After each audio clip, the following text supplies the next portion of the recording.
नमस्कार, मैं हूं प्रिया पांडे और आप देख रहे हैं राष्ट्रीय समाचार। आइए एक नजर डालते हैं आज की हेडलाइंस पर। लखनऊ विश्वविद्यालय में लाल बरादरी पर संग्राम, नमाज हनुमान चालीसा विवाद के बीच पुलिस कार्रवाई।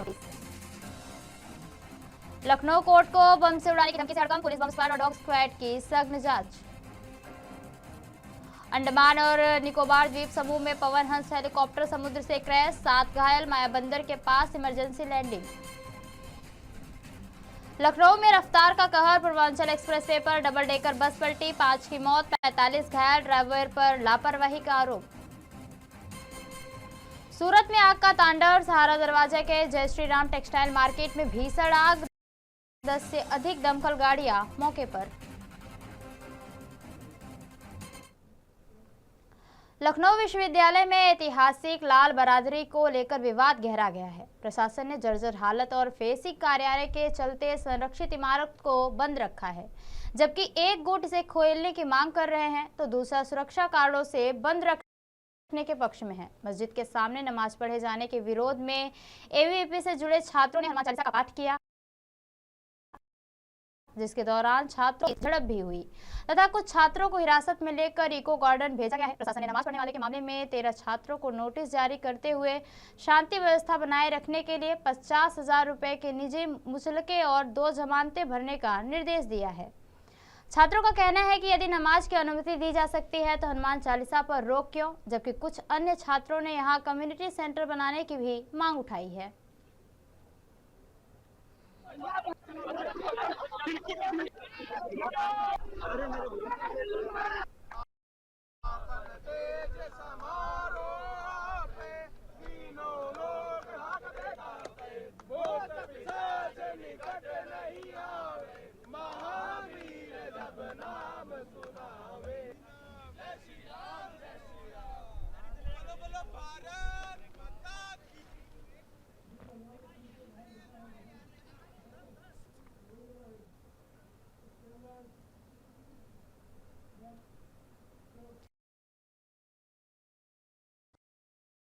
नरेंद्र मोदी के मामलों की समिति ने रेल मंत्रालय की लगभग 9,072 करोड़ रुपए लागत वाली 3 महत्वपूर्ण मल्टी ट्रैकिंग परियोजनाओं जैसे कि गोडिया जबलपुर दोहरीकरण पुनराग क्यूल और तीसरी चौथी लाइन गम्हरिया चांडिल तीसरी चौथी लाइन को मंजूरी दे दी है। इन परियोजनाओं से भारतीय रेलवे नेटवर्क में करीब 307 किलोमीटर की वृद्धि होगी और महाराष्ट्र, मध्य प्रदेश, बिहार व झारखंड के 8 जिलों के लगभग 5,407 गांवों की करीब 98 लाख आबादी को बेहतर कनेक्टिविटी मिलेगी। बढ़ी हुई लाइन क्षमता से परिचालन क्षमता बढ़ेगी, भीड़भाड़ कम होगी और सालाना 52 मिलियन टन अतिरिक्त माल ढुलाई संभव होगी। पीएम गति राष्ट्रीय मास्टर प्लान के तहत विकसित इन परियोजनाओं से लॉजिस्टिक लागत घटेगी, पर्यटन को बढ़ावा मिलेगा और 6 करोड़ लीटर तेल आयात में भी कमी होगी।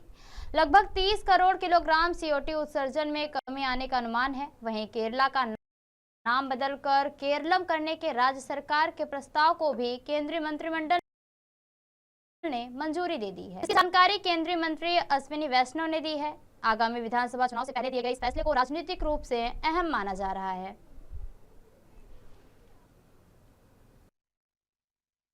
और इसी मुद्दे पर ज्यादा जानकारी के लिए हमारे साथ जुड़ रहे हैं दिल्ली से दीपक कुशवाहा जी। दीपक जी, सेवा तीर्थ में आयोजित मोदी कैबिनेट की पहली बैठक को कितना ऐतिहासिक रूप से अहम माना जा रहा है? क्या यह सरकार के नए कार्यकाल की दिशा तय करने वाला संदेश है?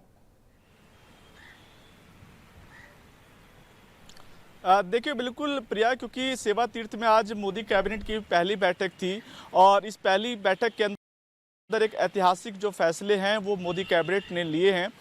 न केवल ये ऐतिहासिक कैबिनेट की भागीदारी को भी तय करता है, बल्कि आने वाले भविष्य, जो सरकार चाहती थी कि आने वाले भविष्य में जो भी प्लान बने और जिन भी फैसलों पर कैबिनेट की मंजूरी मिले, उससे न केवल एक बड़ा बदलाव जो है भविष्य की ओर जो है भारत के हिसाब से देखा जा सकता है।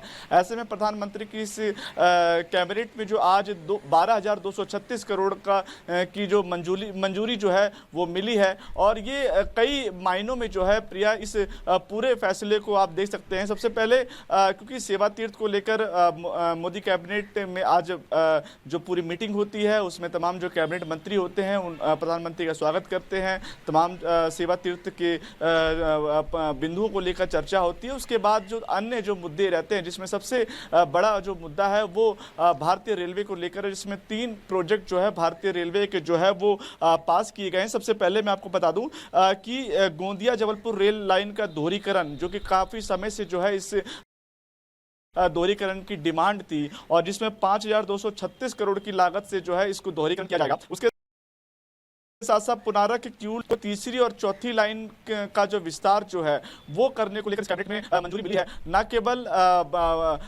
सिर्फ बिहार, उत्तर प्रदेश, झारखंड जैसे कई राज्यों, जो 8 जिले हैं, वो इस पूरे जो रेलवे लाइन से जो है वो प्रभावित होंगे। कई जो गांवों को जो है इससे बेहतर कनेक्टिविटी मिलेगी और तकरीबन कई जो 8 लाख से ज़्यादा के जो जनसंख्या के जो लोग हैं उनको इससे सीधा जो फायदा है वो पहुंचने वाला। तीसरा गमरिया चांदिल, इसकी भी तीसरी और चौथी लाइन जो है उसके विस्तार को लेकर जो है मोदी कैबिनेट में जो है वो मंजूरी मिली है। तो रेलवे के लिहाज से वो लगातार जो 3 बड़ी जो आप कह सकते हैं कि जो मंजूरी मिली है, ना केवल रेलवे को बढ़ावा जरूर दिया गया है बल्कि रेलवे को एक बेहतर जो मजबूती है वो मोदी कैबिनेट में मिली है। उसके साथ साथ सबसे बड़ा फैसला जो प्रिया मैं आपको बता दूं कि केरला का नाम बदल के जो है केरलम कर दिया गया है। दरअसल केरलम जो नाम बदला गया है ये बहुत नीतिगत फैसला है मोदी कैबिनेट का, क्योंकि ये फैसला है वो एकाएक नहीं बदला गया है। इससे पहले जो है इस नाम बदलने को लेकर चर्चाएं तेज थी, क्योंकि विधानसभा में जो है केरल का नाम बदलने को लेकर लगातार पहले भी प्रस्ताव उठे हुए हैं। और क्योंकि जब भी आप किसी राज्य का नाम जब अगर आप चेंज करते हैं तो उसकी एक विधि होती है और उस विधि के दौरान जो है आप सबसे पहले विधानसभा, उसके बाद आपको तमाम जो प्रस्ताव है वो केंद्र सरकार की ओर भेजना होता है। और यही कारण है क्योंकि मलयालम में जो है केरल को केरलम कहा जाता है और ये बहुत पहले से भी जो चर्चा में थी, डिमांड थी वहां के लोगों की। और यही कारण है कि कैबिनेट की आज बैठक में जो है केरला का नाम जो है केरलम कर दिया गया है, यानी केरल जो है आज के बाद जो केरलम के नाम से जो है वो जाना जाएगा। जी, क्या यह फैसला पहले से ही सरकार की नीति का हिस्सा था या हालिया प्रस्ताव के आधार पर लिया गया है?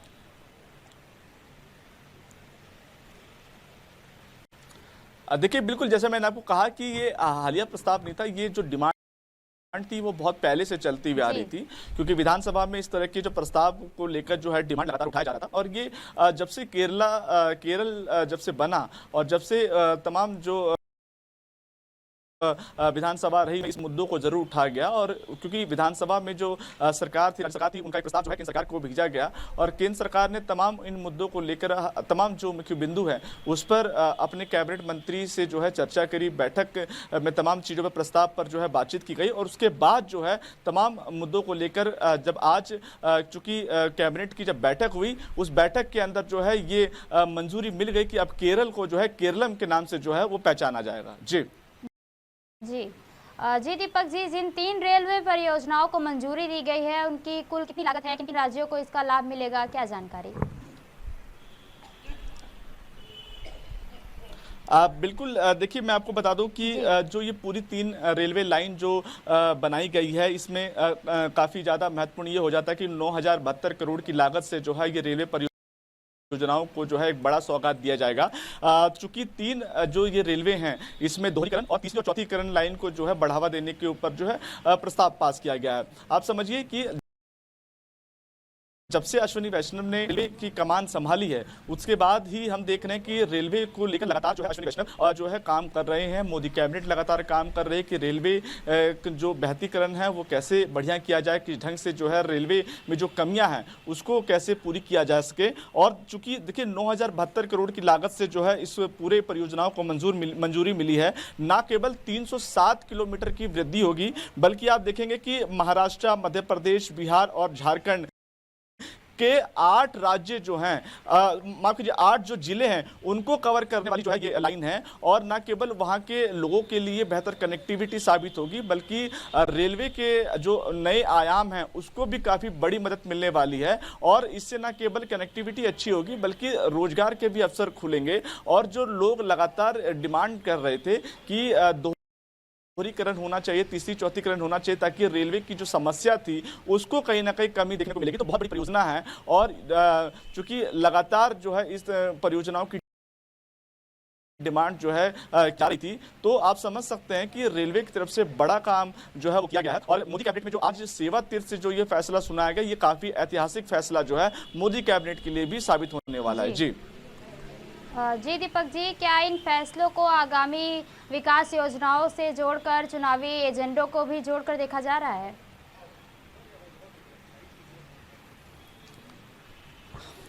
देखिए, निश्चित तौर पे, क्योंकि जब भी आप चुनावी रण में जब कोई भी पार्टी उतरती है तो जो अपने किए गए जो काम है उसका विवरण जरूर जनता के सामने वो रखती है। आप समझिए कि आज जब मोदी कैबिनेट की ये बैठक शुरू हुई और तमाम जो प्रस्ताव पास किए गए, प्रिया, 12,236 करोड़ के प्रस्तावों की मंजूरी जो है कैबिनेट सरकार की एक मुहर लगी। और इस मुहर के बाद न केवल जब इस परियोजनाओं को गति दी जाएगी सरकार की तरफ से तमाम जगहों पर, देखिए इसमें एयरपोर्ट टर्मिनल बनाने की भी बात की गई है, उसके बाद मेट्रो की भी बात इस पूरे प्रस्ताव के अंदर रखा गया है। तो जब आने वाले जो चुनाव हैं, चाहे वो वेस्ट बंगाल की बात करें, चाहे दूसरे प्रदेश के में चुनाव होने वाले उनकी जब आप बात करेंगे, तो निश्चित तौर पर सरकार अपना विवरण जरूर देगी। और ये काफी फायदा जो है भारतीय जनता पार्टी के लिए जो है साबित होने वाला है, क्योंकि मोदी कैबिनेट में जो फैसले लिए गए उसका पूरा विवरण जो है उन जनसभाओं में रखा जाएगा, जनता के संबोधन में रखा जाएगा और सीधे तौर पर जो उन्होंने काम किए वो जनता तक पहुंचाने की बड़ी कोशिश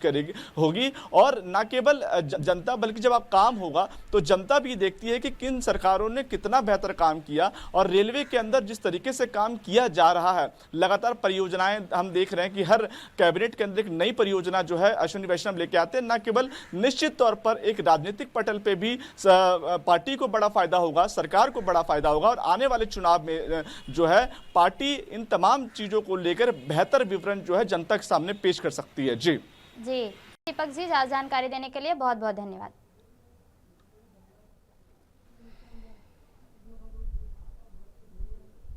खबरों में आगे बढ़ते हैं और अगली खबर दिल्ली से। इंडियन यूथ कांग्रेस उदय भानु चीब को भारत मंडपम में यूथ कांग्रेस के विरोध प्रदर्शन के सिलसिले में गिरफ्तार किया गया है। उन्हें पटियाला हाउस कोर्ट से ले जाया गया। बता दें कि उदय भानु चीब को 4 दिन की पुलिस कस्टडी में भेज दिया गया है, जिसके बाद कांग्रेस में गुस्सा फूटा है। प्रदर्शन जारी है और इसी बीच वकील ने इस मामले को लेकर क्या कुछ जानकारी दी है, सुनिए।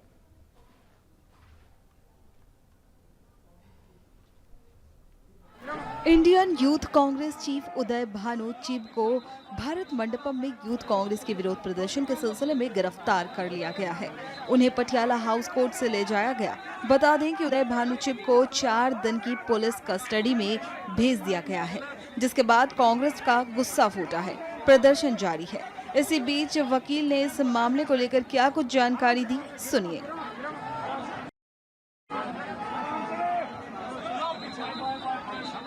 अरे आप बता दीजिए कि वो बहुत बड़े सकना है, कोई तथ्य तो लाइएगा भाई साहब। तथ्य क्या है? कोई एक वीडियो बता दीजिए, कहीं वो प्रोटेस्ट साइट पे नहीं, वो कहीं उनका नाम नहीं, उनकी लोकेशन सीडीआर निकालिए, वो अपने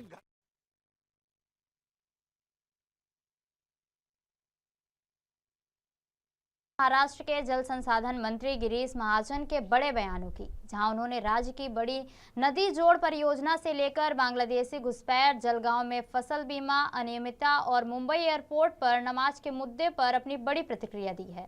सबसे पहले बात नलगंगा वेन और गंगा नदी जोड़ परियोजना की करेंगे। मंत्री महाजन ने बताया कि यह देश की सबसे बड़ी नदी जोड़ परियोजनाओं में से एक है, जिसके लिए करीब 95,000 करोड़ रुपए का बजट तय किया गया है। इस परियोजना से विदर्भ क्षेत्र के 8 जिलों और 31 तालुकाओं को पानी मिलेगा, जिसमें नागपुर और वर्धा जैसे जिले भी शामिल हैं। उन्होंने कहा कि इस योजना का 60% खर्च केंद्र सरकार उठाएगी और यह क्षेत्र के लिए वरदान साबित होगा। वहीं बांग्लादेशी घुसपैठ के मुद्दे पर मंत्री ने विपक्ष पर निशाना साधते हुए कहा कि कुछ लोगों द्वारा फर्जी दस्तावेज तैयार किए गए हैं और इस मुद्दे पर विपक्ष बेवजह राजनीति कर रहा है। उनके अनुसार यह विपक्ष का षड्यंत्र है। मुझे इसके बारे में तो कोई जानकारी नहीं है कि भाई कोई गलत किसी ने 217 करोड़ रुपए उठा लिया। अगर ऐसा है तो इसकी भी जांच होगी। पिछले समय कुछ थोड़ी सी 2-4 के 5 किसानों के लिए कंप्लेंट आई थी, लेकिन उसके बारे में मैंने कलेक्टर को शिकायत की थी और उसकी इंक्वायरी के लिए कहा है। नलगंगा के रिवर लिंकिंग नदी रोड प्रकल्प है, मुझे लगता है कि विदर्भ के लिए ये बहुत बड़ा एक अच्छा प्रोजेक्ट माननीय मुख्यमंत्री जी ने दिया है। इसकी कीमत करीब करीब मुझे लगता है ये देश में जो इंटरस्टेट प्रोजेक्ट है, राज्य के अंदर का जो प्रोजेक्ट है, तो इसमें सबसे बड़ा प्रोजेक्ट देश में है। इसकी कीमत करीब करीब 94-95 हज़ार करोड़ रुपए है। इसमें 64 टीएमसी पानी किसानों को मिलेगा। इसमें 8 डिस्ट्रिक्ट और 38 तालुके 38 तालुके इनको पानी मिलने वाला है। इससे खाली किसानों को पानी नहीं तो पीने का पानी है, इंडस्ट्री के लिए जो लगने वाला पानी है वो भी मिलेगा। इसकी कीमत करीब करीब 94 हज़ार करोड़ रुपए है। और मुझे लगा विदर्भ के लिए एक बड़ा वरदान है। विदर्भ की जो सब अकाल पता है उसके लिए मुझे लगता है बहुत बड़ी बात, बहुत बड़ा प्रोजेक्ट उनके लिए सरकार ने दिया है, हमने दिया है। माननीय मुख्यमंत्री जी ने तो वार रूम में लिया खुद के, पीएम-केएसवाई में ये प्रोजेक्ट लिया जाएगा। और इसकी जो फंडिंग जो है करीब करीब 95 हज़ार करोड़, इसमें 60% ये केंद्र सरकार देगी और 40% राज्य सरकार इसके लिए खर्चा। शिवसेना के विधान परिषद सदस्य सचिन आहिर ने जलगांव फसल बीमा अनियमितता और मुंबई एयरपोर्ट पर नमाज के मुद्दे, बांग्लादेशी घुसपैठ और राज्यसभा चुनाव को लेकर सरकार पर निशाना साधा है। सबसे पहले बात जलगांव में केला फसल बीमा मामले की है। सचिन आहिर ने कहा कि जलगांव में सामने आया केला फसल बीमा घोटाला केवल एक जिले तक सीमित नहीं है, बल्कि पूरे राज्य में इस तरह की घटनाएं देखने को मिल रही हैं। उन्होंने आरोप लगाया कि सरकार की योजनाओं के क्रियान्वयन में गंभीर खामियां हैं और कई जगह किसानों के साथ अन्याय हो रहा है। उन्होंने कहा कि सरकार जिस पैसे की बात करती है वह जनता के टैक्स का पैसा है, इसलिए इस मुद्दे पर मजबूती से आवाज उठाना जरूरी है। वहीं बांग्लादेशी घुसपैठ और फेरी वालों के मुद्दे पर भी उन्होंने प्रतिक्रिया दी। उन्होंने कहा कि बांग्लादेशी घुसपैठ के नाम पर पूरे मुस्लिम समाज को निशाना बनाना और समाज में कटुता पैदा करना सही नहीं है। इसके अलावा राज्यसभा चुनाव को लेकर संख्या बल के मुद्दे पर भी सचिन आहिर ने अपनी बात रखी है।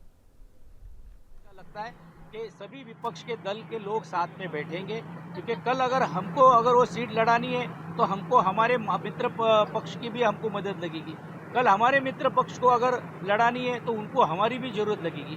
तो मुझे लगता है कि 1-2 दिन में ये कोऑर्डिनेशन साथ में सब लोगों का होगा।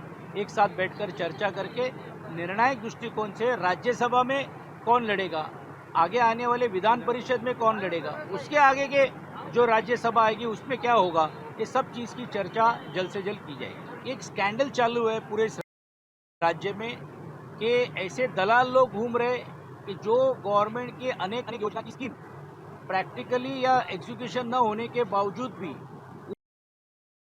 उस पैसे मिला कर देने का काम किया जाता है। और ये घटना जब गए 2 महीने पहले हमारे सामने आई, इसके बारे में हमारे वहाँ के स्थानिकों ने आंदोलन करने का काम किया।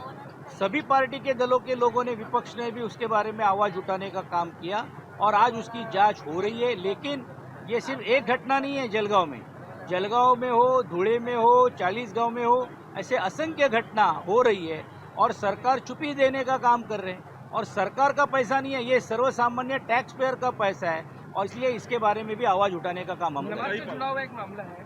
राज्य में और मुंबई में क्या चल रहा है, बांग्लादेशियों के नाम के ऊपर, फेरी वालों के ऊपर कार्रवाई की जा रही है। अब महापौरों का काम बांग्लादेश हटाओ, तो केंद्र और राज्य सरकार क्या कर रही है। और मेरी और जानकारी ऐसी है कि जिन लोगों को डिपोर्ट किया जा रहा है 1-1.5-2 महीने में वो लोग इधर उधर से करके वापस अपने जगह पे आ रहे हैं। तो क्या कर रही है केंद्र की सरकार और राज्य। तो ये थी अब तक की खास खबरें और खबरों के लिए बने रहिए राष्ट्रीय समाचार के साथ। तब तक के लिए नमस्कार।